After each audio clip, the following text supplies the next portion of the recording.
যে মেয়েটিকে একদিন ওষুধের 10টা টাকার জন্য শাশুড়ের কাছে হাত পাততে হতো, আজ তিনি কয়েকশো কোটি টাকার কোম্পানির মালিক। ঘরকুনো এক গৃহবধূ কিভাবে পুরো দেশের নারীদের আইকন হয়ে উঠলেন? অপমানের ছাই থেকে সাফল্যের রাজপ্রাসাদ গড়ার এই রোমহর্ষক কাহিনী জানলে আপনিও নিজের স্বপ্নকে নতুন করে চিনতে পারবেন। দেখুন, এক অদম্য নারীর বিশ্বজয়ের ইতিহাস। আজ থেকে ঠিক 10 বছর আগের কথা, যখন উন্নয়নের ছোঁয়া এই দুর্গম গ্রামটিতে পৌঁছায়নি। গ্রামের শেষ প্রান্তে এক চিলতে ভাঙা টিনের ঘরের ছোট্ট এক অন্ধকার রান্নাঘরে রেহানার পৃথিবীটা ছিল বড্ড ছোট আর ধোঁয়ায় আচ্ছন্ন। ভোর হওয়ার আগেই রেহানার দিন শুরু হতো। কালিমাখা হাড়ি পাতিল আর ভিজে লাকড়ির চুলা থেকে বেরোনো কটু ধোঁয়ার মাঝেই কাটত তার অন্তহীন সময়। রেহানা ছিলেন এক অতি সাধারণ শান্ত স্বভাবের গ্রাম্য গৃহবধূ। তার স্বামী সালাম সাহেব ছিলেন এক ছোট কারখানার সাধারণ শ্রমিক। সারাদিন হাড় ভাঙা খাটুনি খেটে যে সামান্য টাকা পেতেন, তাতে নুন আনতে পান্তা ফুরাত। এমন অভাবের সংসারে রেহানার নিজের কোনো শখ বা স্বপ্ন দেখার অধিকার ছিল না, যেন তার জন্মই হয়েছিল শুধু চুলার ছাই পরিষ্কার করার জন্য। রেহানার শাশুড়ি ছিলেন অত্যন্ত কড়া মেজাজের এবং পুরনো ধ্যানধারণার মানুষ। সামান্য লবণের হেরফের হলে কিংবা বাচ্চার জন্য একটু বাড়তি এক ফোঁটা দুধ চাইলে রেহানাকে সারা দিন বিষাক্ত সব কথা শুনতে হতো। একদিন রেহানার শরীরটা প্রচণ্ড ভেঙে পড়ল। তীব্র জ্বরে তার চোখ মুখ লাল হয়ে গিয়েছিল। তিনি কাপা কাপা হাতে তার স্বামীর কাছে মাত্র 20টি টাকা চেয়েছিলেন, একটা নাপা আর একটু নাস্তার জন্য। কিন্তু সালাম টাকা দেওয়ার আগেই ঘর থেকে শাশুড়ির কর্কশ চিৎকার ভেসে এলো, বউয়ের নবাবই দেখ, কামাই নেই এক পয়সা, অথচ অসুখের বাহানায় টাকা ওড়াতে চায়। ঘরে কি চাল আছে যে তুই ওষুধের শখ করছিস? মরলে তো আমরাই বাঁচি। রেহানা সেদিন জ্বরে পুড়েছিলেন আর অন্ধকার রান্নাঘরে বসে নীরবে নিজের চোখের জল মুছেছিলেন।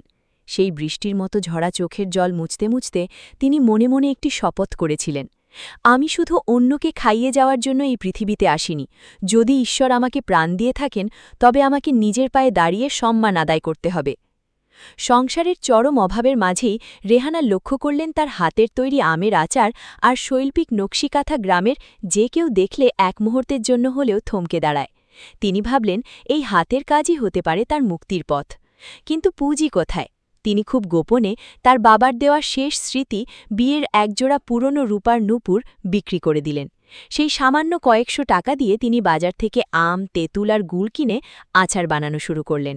কিন্তু গ্রামের মানুষের চোখে যখন পড়ল যে এক ঘরের বউ বাড়ির আঙিনায় বসে আচার বানাচ্ছে এবং বাইরে গিয়ে সেগুলো বিক্রির চেষ্টা করছে, তখন চারদিকে এক বিশাল শোরগোল পড়ে গেল। শাশুড়ি তো রাগে হিতাহিত জ্ঞান হারিয়ে বাড়ি মাথায় তুললেন, আমাদের বংশের 100 বছরের ইজ্জত কি এখন বাজারে বাজারে আচারের দোকানে বিক্রি হবে? তুই ডাইনি, তুই আমাদের সমাজ ছাড়া করবি। ঘরের বউ হয়ে ব্যবসা করা ইসলামে নাই, সমাজে নাই। পাড়া প্রতিবেশীরা আড়াল আবডাই টিটকারি করতে লাগল। সালাম শুরুতে সামাজিক চাপে রেহানাকে বাধা দিলেও রেহানার সেই চোখের পাথর সম জেদ দেখে তিনি কিছুটা নরম হলেন। রেহানা দমে যাওয়ার পাত্রী ছিলেন না। তিনি তার এই ছোট উদ্যোগের নাম দিলেন রেশমি ফুডস। তিনি রাতের বেলা যখন সবাই ঘুমিয়ে পড়ত, তখন একটি মিটমিটে তেলের প্রদীপের আলোয় নকশিকাঁথা সেলাই করতেন আর দিনের বেলা সূর্যের তাপে আচারের বয়ামগুলো সাজাতেন। প্রথম দিকে তিনি নিজে হেঁটে হেঁটে পাড়ার বাড়িতে বাড়িতে গিয়ে আচারের নমুনা দিয়ে আসতেন।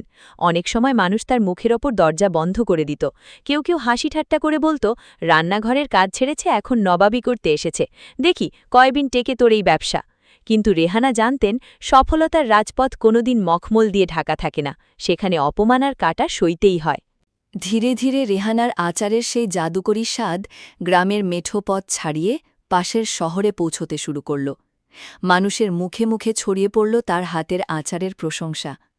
একদিন শহরের এক নামকরা চেন সুপারশপের মালিক কোনো এক সূত্রে রেহানার আচারের খবর পেয়ে সশরীরে এই গ্রামে হাজির হলেন। তিনি রেহানার তৈরি আচারের গুণমান আর পরিচ্ছন্নতা দেখে এতটাই মুগ্ধ হলেন যে একসাথেই কয়েক হাজার বয়ামের একটি বিশাল অর্ডার দিলেন। রেহানা বুঝতে পারলেন, এবার আর একা সামলানো সম্ভব নয়। তিনি তার গ্রামের আরও 10 জন বিধবা, স্বামী পরিত্যক্তা এবং চরম অভাবী নারীকে নিজের সাথে নিলেন। 3 বছরের হাড় ভাঙা খাটুনি আর সততা রেহানাকে একটি ছোট টিনশেড কারখানা তৈরির সামর্থ্য দিল। তিনি আধুনিক প্রযুক্তির ব্যবহার শিখলেন, সোশ্যাল মিডিয়ার অনলাইনের মাধ্যমে নিজের পণ্য দেশের বাইরে, বিশেষ করে প্রবাসী বাঙালিদের কাছে পাঠাতে শুরু করলেন। যে শাশুড়ি একদিন তাকে অলক্ষী বলে গালি দিতেন, আজ তিনিই রেহানার কারখানার কাজে তত্ত্বাবধান করেন, আর গ্রামের মাহফিলে গর্ব করে বলেন, আমার বউ তো সাধারণ কেউ নয়, ও আমার ঘরের লক্ষ্মী, আমাদের হাজারো মানুষের অন্নদাতা। রেহানা প্রমাণ করে দিলেন যে মেধা আর পরিশ্রমের সঠিক সমন্বয় থাকলে মেঠো পথের ধুলোবালি থেকেও রাজপথের রাজমুকুট জয় করা সম্ভব। আজকের এই রেহানা রহমান আর ১০ বছর আগের সেই ধোয়ামাখা রেহানা এক নন। তিনি আজ এক সফল নারী উদ্যোক্তা, যার কোম্পানির বর্তমান বাজার মূল্য ১০০ কোটি টাকারও বেশি। আজ তিনি তার নিজের গ্রামের সেই ছোট্ট বাজারে এসেছেন, যেখানে একদিন তাকে পাগল বলে তাড়িয়ে দেওয়া হয়েছিল। আজ বাজারের প্রতিটি মোড়ে মোড়ে তার ছবি দেওয়া বড় বড় ডিজিটাল ব্যানার। তাকে বরণ করতে পুরো গ্রামের মানুষ আজ রাস্তার দুপাশে লাইন ধরে দাঁড়িয়ে আছে, যেন কোনো রাজকন্যা তার রাজ্যে ফিরে আসছেন। রেহানা যখন মঞ্চে উঠলেন, কয়েক হাজার মানুষের সামনে তিনি কোনো দামি ইংরেজি বুলি বা বইয়ের কথা বললেন না।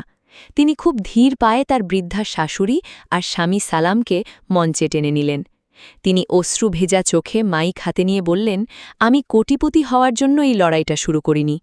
আমি লড়েছিলাম আমার অস্তিত্ব প্রমাণের জন্য। আমি লড়েছিলাম ২০ টাকার ওষুধের জন্য করা অপমানের জবাব দিতে।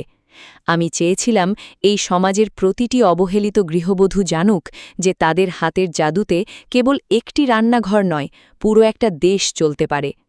আপনারা মেয়েদের অবজ্ঞা করবেন না, তাদের ডানাগুলো ভেঙে দেবেন না।